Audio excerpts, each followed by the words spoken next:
What's up guys, it is Chris back with another watch video. Today I am going to be talking about 3 different watch brands. They are micro brands that I find very, very interesting and I have not really spoken about them on the channel before.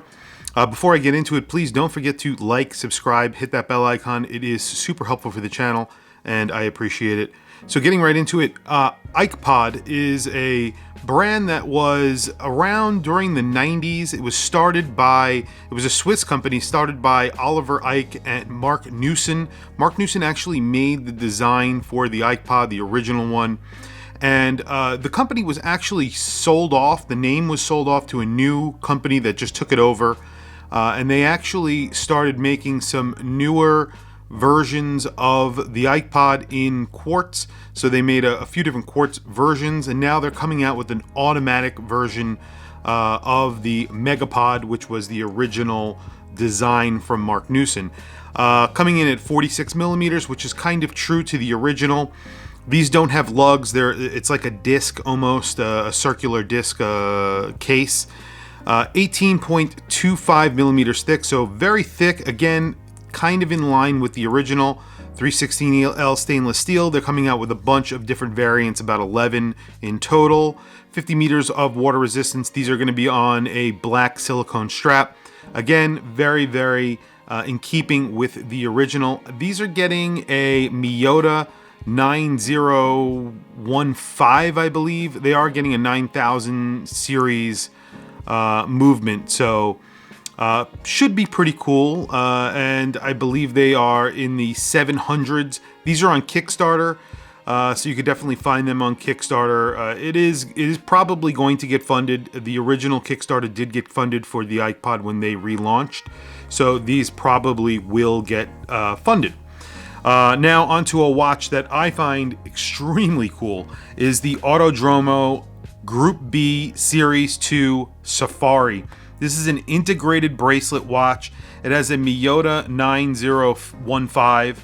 It's actually super, super thin. It's only 9 millimeters thick, 39 millimeter case.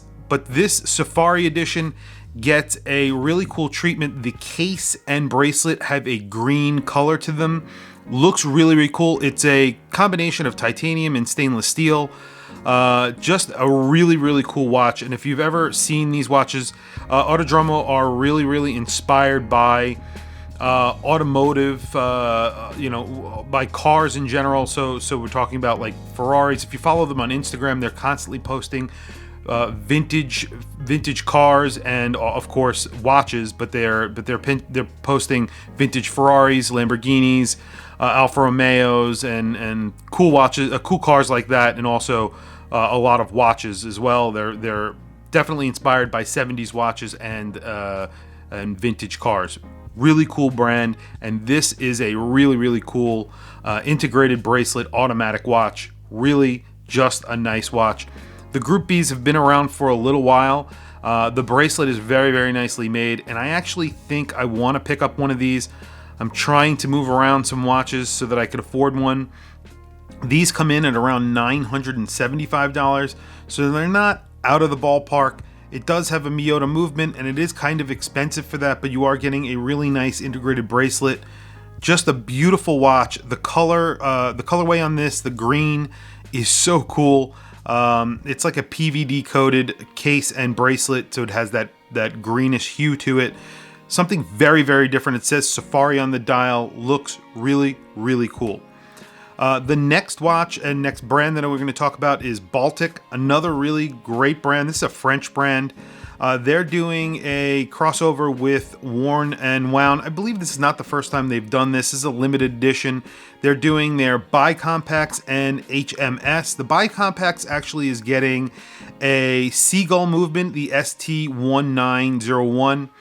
So these are Chinese-made movements. They are a copy of a vintage Venus hand-wound Bi-Compax chronograph movement.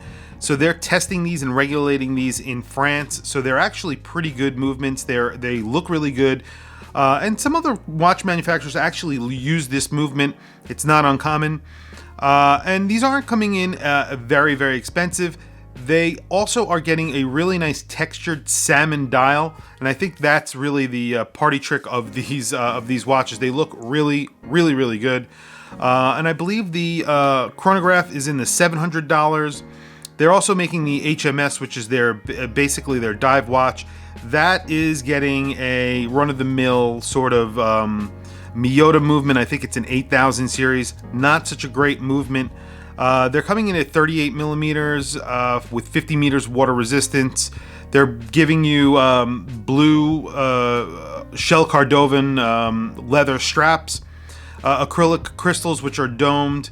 So they're actually really nice movements. Really nice watches with pretty decent movements, except for that Miyota, which is not incredible, but very nicely sized watches. Both getting those really beautiful salmon colored textured dials, just really, really gorgeous dials. These are very limited. I'm not sure what these are limited to. I believe they're limited to 100 or so each. So these probably will sell out pretty quickly if they haven't already. So definitely check out Worn and Wound. This is where they're actually being sold through. However, if they're already sold out, I don't know if they will be restocking these. Since they are limited editions. Anyway, if you found this video helpful or if you enjoyed it, please don't forget to like, subscribe, hit the bell icon. It is super helpful and much appreciated. Please also don't forget to follow me on Instagram at WatchChrisBlog. I definitely post there a lot, and it's mostly watches that are coming up for review or my own personal collection. Also, I have some links in the description below. There are a bunch of links to watches.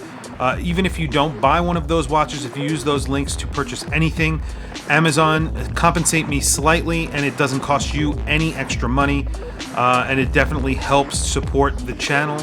And thank you for logging on, and I'll catch you in the next video.